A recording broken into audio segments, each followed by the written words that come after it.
That's a fine bit of work back there. Truth told, I'm surprised you made it out of there in one piece. You and the dam. I'm impressed to say the least, and that's no easy thing. You've secured NCR's future. The administration sends its thanks for what it's worth. Look, the NCR isn't everyone here, and it definitely ain't you. It's filled with people that take action and don't wait for someone to say what's right and wrong and make sure the proper form's filled out. When there's an example of that kind of success, that can shake things up enough so the good that came with the intention shines through. We clean up, take prisoners, watch the east for any more trouble from the Legion. Though I think they're still running, according to our scouts. After that, we'll see what happens when the dust settles and how the Mojave looks now without Caesar coming for its throat. Something tells me we better enjoy this breather while we can. And if that means Vegas, then you and the troops have earned it. Can't keep the courier spirit down, eh? Fair enough. We'll clean up here. Kind of curious how this is going to pan out in the long run. But I guess history will tell us in its own sweet time. And so the courier who had cheated death in the cemetery outside Good Springs cheated death once again, and the Mojave wasteland was forever changed. The new California Republic celebrated its second victory at Hoover Dam, establishing definitive control over the entire Mojave wasteland. Soon after, they negotiated terms to annex the Strip, Freeside, and many surrounding communities. The Mojave wasteland, at long last, had entirely fallen under the NCR's banner. The courier, fair and even-handed in his dealings throughout the wasteland, was honored by the NCR for his support of the military at Hoover Dam. He was presented with the Golden Branch, the highest civilian decoration given by the Republic. Tabitha and Rhonda went east, through Caesar's land. Occasionally, tales of their exploits found their way back west, though few believed them. Eventually, the stories concerning the duo were collected and published, and proved to be quite popular with children. With the help of the gunrunners, the Boomers developed a healthy trading relationship with the NCR. Eventually, the Boomers began wandering out into the wasteland while still preventing outsiders from entering Nellis. Buried beneath tons of rubble, the Mojave chapter of the Brotherhood of Steel was no more. Those few who were outside the Hidden Valley bunker when it was destroyed settled into new lives, or headed west to find a new chapter to join.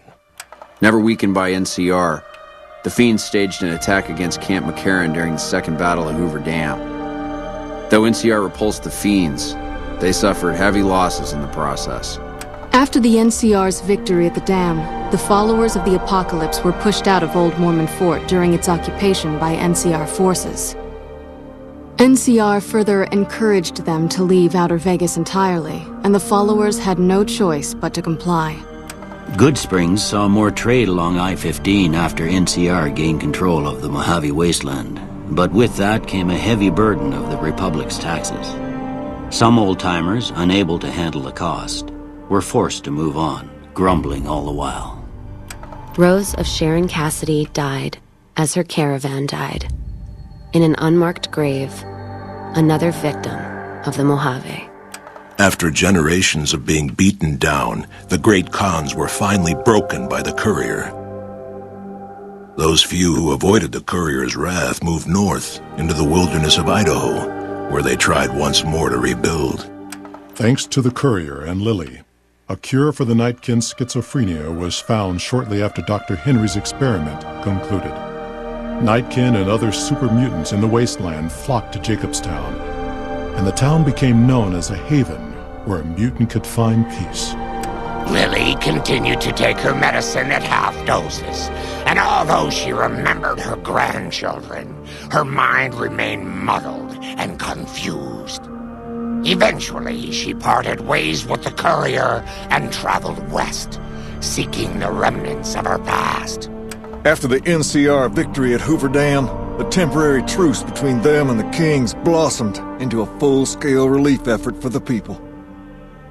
While the NCR made repeated entreaties that Freeside join the Republic, the Kings steadfastly maintained their independence.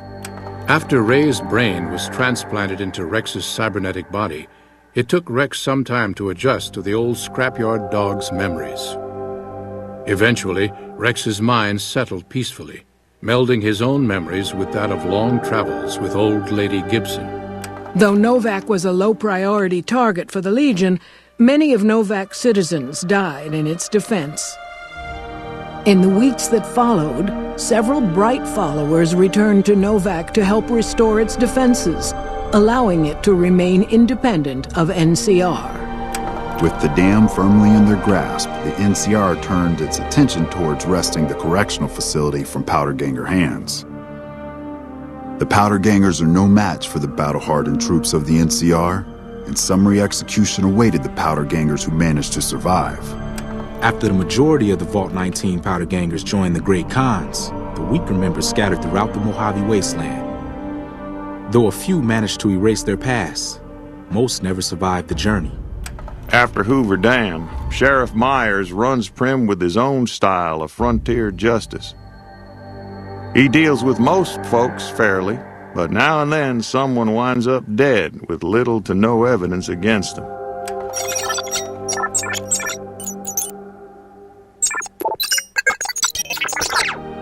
And so the Courier's road came to an end, for now.